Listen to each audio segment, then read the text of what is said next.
so dangerous. Oh boy. Hi. What's going on, guys? Welcome back to the channel. Today we're going to talk about some of the most basic questions or the most frequent questions people ask when they're just getting into the hobby or they want to know something about the hobby.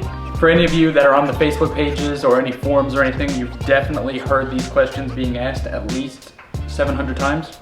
So hopefully we can direct people to this video and answer all their questions in one shot. So we're gonna get right into it, starting with what is the biggest tire you can fit without a lift? This is by far probably the most frequently asked question because all the Jeeps are different. So on a TJ, no lift, you can easily fit 31s. You can get away with 33s if you have flat fenders, some aftermarket fenders. 35s, you need some sort of lift or highline fenders.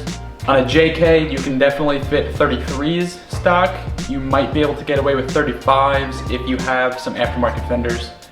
For a JL, you can get away with 33s stock, 35s maybe with some fenders or stock, I'm not exactly sure. And then if you have a Rubicon, you can probably fit 37s without too many issues. But 33s are definitely the safest on a JK and a JL without any lift. So the next question on the subject of tires is, how big of a tire can you put on a stock tire carrier? So on a TJ, I personally had a 33 on there and had no issues. You do need some sort of kit to move the tire up or out. Those are out there, but the stock tailgate can handle a 33. You just need to make sure that the tire is up against the tailgate or the rubber stoppers so it doesn't flop around. On a JK, you can definitely fit a 33 on the stock carrier with no problems. I think people like to put aftermarket hinges or some sort of carrier thing for 35s, and then for 37s you're gonna want like a bumper mounted or a new body mounted carrier of some sort. On a JL, I'm really not sure. I would imagine you could probably get away with putting a 35 on the stock carrier, but I honestly don't really know. So next question is, how can I stop death wobble? Or how can I fix death wobble? And this is kind of a loaded question. If you Google this, you can absolutely find tons of information on it. But the best way to diagnose death wobble would be to do a dry steer test. So you're gonna need a friend to go inside, start the vehicle, and turn the steering wheel back and forth. Not all the way, but just go halfway to halfway and keep going back and forth. And then you're gonna go underneath the front end and you're gonna look at the tie rods, the track bar joints, your ball joints, anything that moves underneath the front end. If anything has a little bit of play in it, that's probably your cause. So the next question is, can I gear just one axle? Like, can I gear the front axle and leave the rear for now? The answer to that is no. You need the same gear ratio, front and rear, or else you'll probably just blow your transfer case and transmission to smithereens. You need the same. As for specific gear ratios for your tire size and your Jeep and all that type of stuff, you really need to Google it or search on the Facebook pages because it really depends on a whole bunch of things. On Google, there is charts which will be able to tell you where your RPMs will be at with a certain tire size and at a certain speed. I like my RPMs on the highway to be over 2,000. The 4.0s really run smooth at that range, and it's not good to lug on these engines. On a JK, I really don't know the gear ratios, so again, Google it or go on Facebook and search around because this question has been asked a billion times and there's been a lot of helpful answers around. Another common question that I hear is, what tire pressure do I have to put in my tires? So a lot of these off-road tires are rated for like 65 PSI, and if you put 65 PSI in a tire under like a TJ, it's gonna ride like a dump truck. You should stick to the tire pressure that is on your sticker in the door jamb, or if you want to be more precise, you need to do a chalk test. A chalk test, basically you put some chalk on the tire or on the ground or something and drive over it, and then look at your wear pattern on the tire. You want an even coverage from outside lug to the inside lug, and you don't want too much pressure on the center because you'll wear out that too much. Too little pressure, you'll probably have a really noisy ride because you'll be riding on the outside lugs of the tire.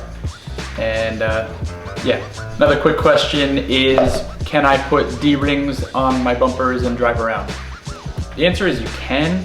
You should avoid it because there's just a potential hazard there that you can just avoid altogether. If you really want to put D-rings hanging off your bumper, use a wrench and really crank them on there, or zip tie them on there, or do something, because if one of those falls off while you're on the highway doing 60 miles an hour, it's gonna do some damage. On the subject of recovery, we can talk about winches. So people wanna know if they should cover their winch or not. It's always a good idea to cover a winch. It will extend the life of your rope or your cable, more so a rope, but also it'll keep corrosion down on a cable, and then it'll just keep all the mechanical gears inside in better shape. Another question about winches that people ask is, should I get a synthetic rope or a cable? Both have their pros and both have their cons. I personally like a synthetic cable or synthetic line, whatever you want to call it, because they will not, if they break, it won't go flying and hurt anybody. It'll just drop to the ground. They're more susceptible to fraying and dragging on the ground and everything, but for the amount that I use my winch, it's perfectly fine. So moving on, let's talk about wheel spacers. I personally kind of like to avoid them. I did run them for a little bit on my 35s, but I would be more hesitant to run them on these 37s that have more leverage. If you're going to get wheel spacers, make sure that you need them for some reason. Maybe you need to clear your tie rod or a brake caliper or something. But if you don't need them, don't use them. If you're going to use them, make sure you get a reputable brand. Stay away from the eBay specials or the Amazon specials, because I've heard some horror stories of those things like snapping or breaking off, and you really don't want your wheel going flying down the road. Who should wave first when it comes to the Jeep Wave? It doesn't matter. Just, how you doing, neighbor? That's all that matters. So if you're looking to buy some parts for your Jeep, a lot of people ask, where should I go to buy parts? Definitely look local. There's a lot of really cool off-road shops out there that will carry some nice parts, and they'll be able to physically assist you in what you need. As for websites, you got Northridge, 4wheeldrive.com, Poly Performance, Quadratech is okay, Extreme Terrain is okay. I don't really like their parts selection, but there is some good stuff on those websites. If you're gonna buy parts online, please avoid Amazon and eBay. It's not good to spend your money elsewhere, especially if you're watching this during the whole coronavirus thing. It's never been more important to support these companies that are based here in the USA or wherever you're watching this from. You spend your money with them, and then they'll spend their money elsewhere, hopefully also in the country, and it's the whole trickle-down effect. So now we could talk about the age-old question of, do I need an SYE? So a slip yoke eliminator is always a good idea. You can't go wrong with a slip yoke eliminator, because out of your stock transfer case there is a splined bar, I guess, a splined shaft, and your drive shaft will go around that and slip on that. Basically a slip yoke eliminator eliminates that. So like on my kit, I have a flange and my drive shaft just bolts up to it. And then there's a double cardan. So there's two universal joints that can do all sorts of movements, and it just runs much, much smoother if you have. So if you're gonna run a 4-inch lift, you should definitely go with an SYE. If you're gonna go with a 3-inch lift, you'll be okay with the transfer case drop. I did that for several years and never had an issue, but it is really nice to be able to tuck up your skid plate. If you're really looking to go off-road, don't even question it. Go with an SYE and a drive shaft. Another question that I always see people ask is it worth it to gear my Dana 35 or my Dana 30? The Dana 35 is, at this point in the game, don't even bother. Some people like to make an excuse that they only go off-roading once or twice, but even still, at this point in the industry, you can build an 8.8 or find a 44 for so much cheaper than it would be to go through all the effort to re-gear a Dana 35. The Dana 30, your front axle, a stock front axle, holds up very well. If you want to gear that, I would say go for it, put a truss on it, and send it. The best part about the Dana 30 is that if you break it, the parts are literally everywhere. You know, if you bend the housing but you have it geared and locked, just go get another housing for like $100 and just swap all your stuff into it. I have seen people wheel a Dana 30 on 37s and it's held up for years. Other people will tell you that they are not strong and you're gonna break everything, but you really need to know yourself and how you drive. So I posted on my Instagram story asking for some questions and I got a few. First one from the Smurf JK. What's the plans for the Jeep as far as stretch coilovers or coil and outboard shocks? I'm still going back and forth on this, but my end goal is to do some coilovers. I'm not sure how far I'm gonna go with that as far as like quality of parts. I really like nice things, so I'd love to put some King coilovers on here. But there is so many more budget-friendly options now, like FOA is probably what I'll go with, because you can get a whole set of coilovers for the price of like 2 Kings, which, it's okay. It'll get me through, and if they last like 5 years, at least I'll be in a better position to actually put the money down on Kings instead of doing everything at once. I'd like to do a 7-inch stretch, so that'll put me at a 100-inch wheelbase. And then way down the line in the future, I would like to do the TNT flip kit and do a 3-inch in the front.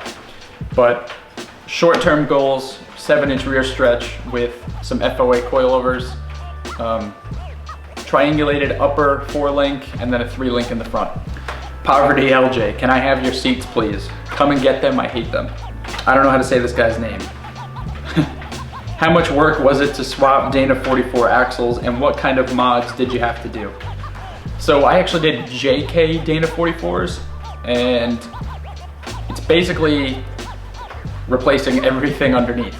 I used TNT swap trusses and then Synergy steering, Adams drive shafts, Bilstein shocks. You need JK soft lines and there's all sorts of little miscellaneous stuff, but I use TNT trusses. Sawyer.Kook, I don't know if that's how you say your name, but that's what it looks like. What Jeep would you trade for or buy? That's a tough question. I'm like sentimentally attached to my TJ over here. If I was going to trade though, it would have to be like a JK with some Ultimate 60s underneath it. Very nicely done, nothing over the top, not cut up. And that's a maybe. If I was gonna buy one, definitely like a 2013 to 2018 4-door JK. So that's gonna do it for this video. If you have any questions, let me know down in the comments. If you would like, go to my Instagram at I'd Rather Be Jeepin', ask me questions there. I'll probably get back to you sooner on that. If I get enough, I can make another one of these videos.